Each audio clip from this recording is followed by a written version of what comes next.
하나님의 말씀 봅니다. 하나님의 말씀은 고린도전서 우리 제5장 9절부터 13절까지 있는 말씀을 교독하겠습니다. 고린도전서 제5장 9절로부터 13절. 내가 너희에게 쓴 편지에 음행하는 자들을 사귀지 말라 하였거니와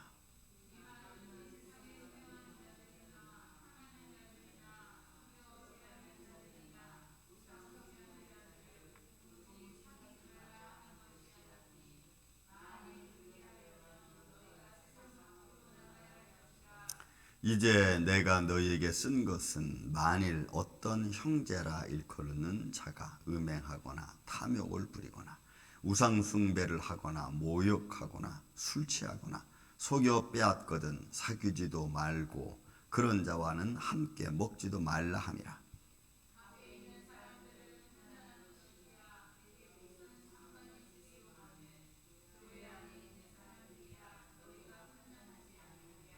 밖에 있는 사람들은 하나님이 심판하시려니와 이 악한 사람은 너희 중에서 내쫓으라. 아멘. 자, 고린도 교회가 여러 가지 영적인 문제보다도 육적인 문제와 또 이것이 분간되지 못한 아주 혼잡한 그런 과정에서 지금 빠져 있는 것을 우리가 보게 됩니다. 자, 지금 이 음행에 관한 문제를 지금 바울이 지금 다루고 있죠. 그런데 이 9절부터 13절까지 있는 말씀 보면은 그냥 내용은 여러분 간단합니다. 세상에 있는 사람들 판단하는 거 그건 내가 할 거고 너희는 교회를 거룩히 지키라고 하는 겁니다. 여러분 우리가 그 시편 1편에 있는 말씀 보면 1편 1절 그렇죠? 복 있는 사람은 악인의 꾀를 쫓지 않고 오만한 자의 자리에 앉지 않고 그 다음에 그들의 삶 속에서 하나님을 영화롭게 하고 하나님을 기뻐하는 거죠. 죄인의 길, 오만한 자리에 오만한 자들의 어떤 삶, 또 그들의 어떤 역량 아래 있는 삶의 모습들 그런 거 따라가지 않는다는 거예요. 세상은 여러분 세상은 철이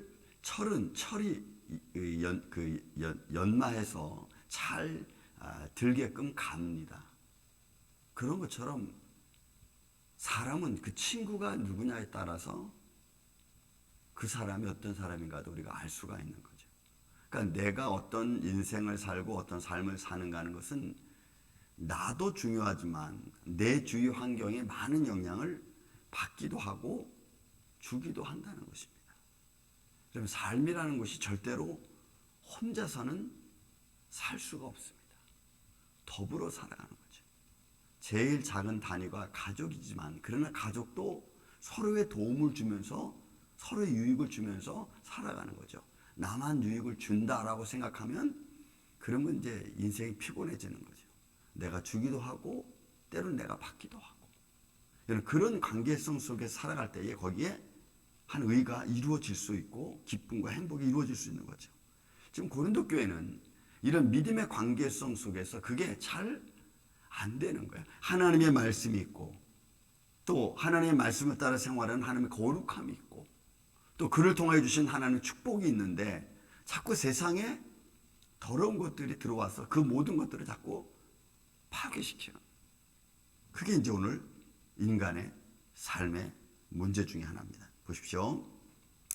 내가 너에게 쓴 편지에 음행하는 자들을 사귀지 말라 하였거니와 이 말은 이 세상에 음행하는 자들이나 탐하는 자, 속여 빼앗는 자, 우상숭배자, 도무지 사귀지 말라는 것이 아니니 여러분 이럴 수는 없죠. 우리가 세상이 이런 세상이라고 우리가 뻔히 알고는 있지만 그렇다고 해서 우리가 세상을 벗어나서 살 수는 없습니다.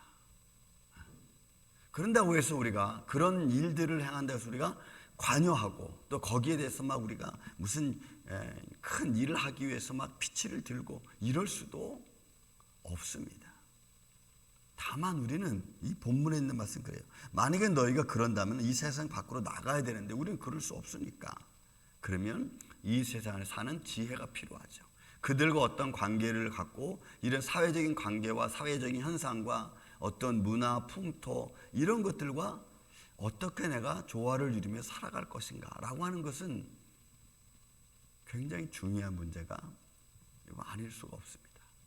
세상의 죄는 여러분 예수 그리스도 십자가로 다 모든 게 싣고 이길 수 있는 능력과 은혜를 부여해 주셨지만, 그러나 세상 사람들은 그런 것에 별로 관심이 없습니다.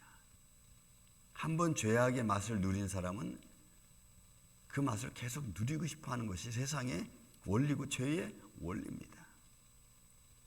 그래서 말을 합니다. 이제 내가 너에게 쓰는 것은 만일 어떤 형제나 일컫는 자가 음행하거나 탐욕, 우상숭배, 모욕, 또 속여 빼앗는 것, 사귀지 말고 그런 자와 함께 먹지 말라는 거죠. 이것은 관계성의 문제입니다. 우리가 그들과 어떤 관계성을 가지고 살아갈 것인가. 여러분, 우리가 권면한다고 해서 들으면 괜찮잖아요. 여러분, 우리 그 공감복음에서도 야, 너희 형제 중에 혹시 이방인이 있고 혹시 너희 형제 중에 이단자들이 있고 잘못된 자가 있으면은 그들에게 너희를 권면해라. 너 권면 안 들으면 교회에 유력한 자들을 통해서 또 권면해라.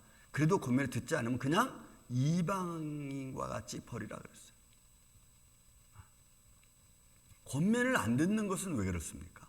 생명의 길인데도 불구하고 그 길 안 가는 것은 왜 그렇습니까? 그런 길은 힘든 거죠. 그런 길보다는 그냥 내 마음대로 내 원하는 대로 살아가는 게 훨씬 쉬운 거죠. 여러분, 양복을 입고 길거리에 바닥에 앉아있는 게 쉽습니까? 뭐 양복이 더러워지고 양복 입고 길바닥에 앉아있으면 사람이 저 사람 혹시 이상한 사람 아니야? 이런 사회적인 이런 모습이 있잖아요. 그러니까 안 앉는 거죠. 그런 것처럼 우리가 우리의 삶에서 우리가 때로는 힘들지만 버텨야 될 때가 있습니다. 힘들다고 내가 상황이 뭐 어떤 것인지 그냥 생각하지 않으냐 펄썩펄썩 주저앉아버리면, 그러면 그 사람이 가지고 있는 가치, 그 사람이 힘들어도 이루어 가야 될 어떤 일들을 못하는 거죠.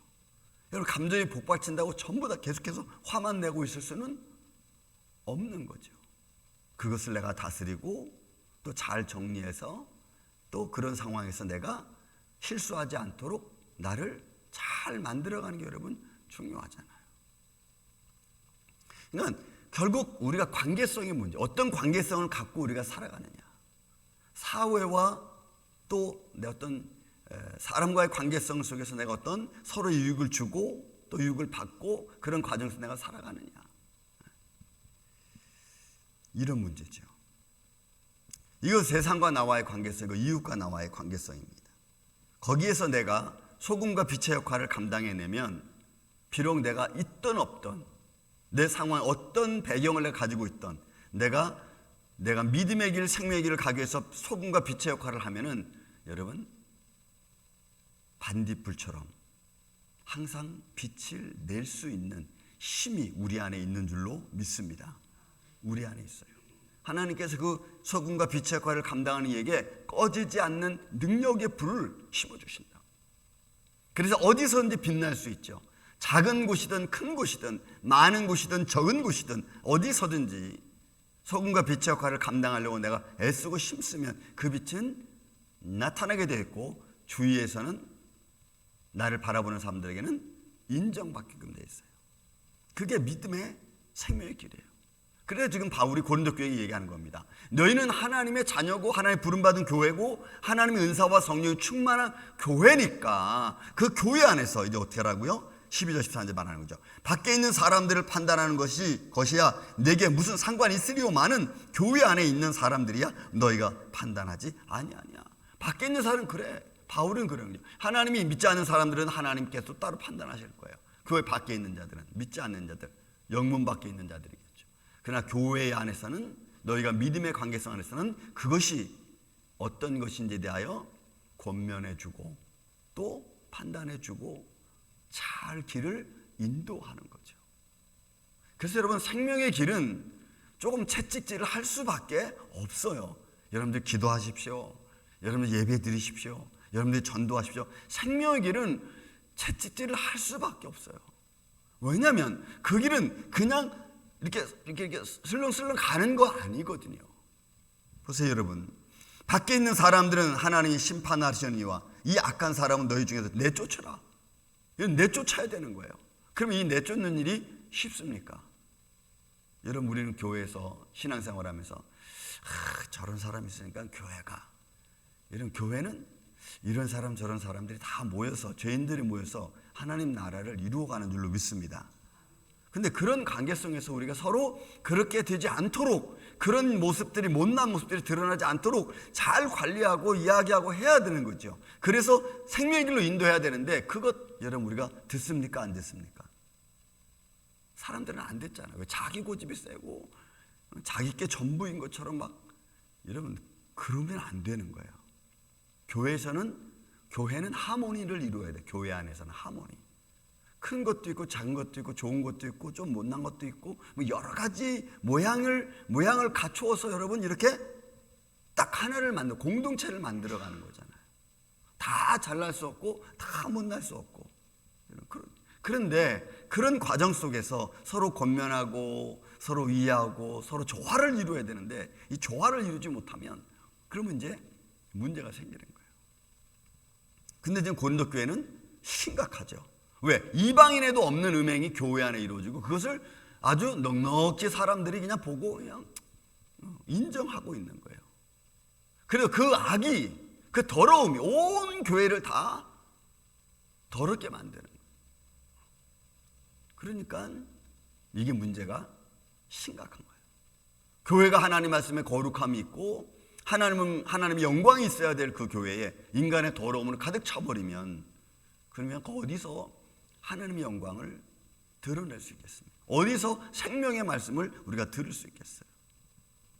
그런 여러분, 거기에 대하여 악한 사람은 그 악이 끊이지 않고 계속해서 그 악이 교회를 더럽히고 사람들의 마음에 상처를 주고 그 악이 계속해서 사람을 여러분 무너지게 만들면, 교회를 무너지게 만들면 결국은 그냥 둘 수 없는 거예요. 여러분, 사단은 나가면서 보세요. 예수님이 어린아이를 고치죠. 귀신 들린 자를 고칩니다. 근데 여러분, 그 귀신이 어린아이에서 나갈 때 예수님 앞인데도 불구하고 어떻게 했어요? 여러분, 기절초풍에서 넘어져서 사람들이 죽었다? 이렇게 믿을 만큼. 그러니까 하나님이 베푸시는 능력조차도, 은혜조차도, 기적조차도 마귀를 이용해서 사람들의 마음을 헷갈리게 만드는 거예요. 어디서 죽지 않았어? 그리고 여러분, 어린아이 살릴 때도 어떻게 했어요? 피리 부는 자 나가라! 얘 잔다더니 하나님의 말씀과 생명의 말씀에 대해서 비웃더라. 이런 비웃어요. 세상은 그런 거예요. 믿지 않는 자들은 그런 거야. 에이, 지가 뭔데, 무슨 잘났다고. 그래, 이 교회 잘났다. 뭐 이러는 거예요, 막. 저도 한국에서 목회하면서 설교 끝나고 나서 그런 소리 많이 들었어요. 나가면서 지금도 생각나. 목사님, 그건 나더라고 하는 소리죠. 많이 들었어. 누가 듣든지 다 들어야죠. 누가 듣든지. 왜? 하나님 말씀은 생명이니까. 그 말씀을 듣고 고치지 않으면 그거 어떻게 해요? 그건 내 힘으로 어떻게 할 수 있는 게 아니에요. 그래서 우리는, 하나님의 교회는 하나님의 거룩함과 하나님의 생명과 하나님의 말씀이 함께하는 장소여야 되는 줄로 믿습니다. 하나님의 사람들이 모여서 살아계신 하나님을 찬양하고 예배하고, 그리고 그곳에서 하나님의 영광을 드러내는 것이 모습이지, 그것이 먼저지, 사람들의 어떤 잘난 사람들의 말이 앞서가는 게 우선이 아닌 겁니다. 사람들의 말이 앞서가는 게 아니라 하나님의 영광이 앞서가야 되고 우리는 그 뒤를 따라야 되는 줄로 믿습니다. 그래서 교회는 하모니를 이루어야 돼. 잘난 사람도 없고 못난 사람도 없고 다 그리스도 예수 안에서는 하나 되고 차별이 없느니라 주시는 하나님 은혜의 손길이, 은혜의 말씀이 우리 안에 철저하게 뿌리 박혀서 모든 사람을 위로하고 모든 사람과 함께 가는 그런 주님의 몸된 교회, 또 여러분의 삶 되시기를 예수님의 이름으로 축원을 드립니다. 사랑과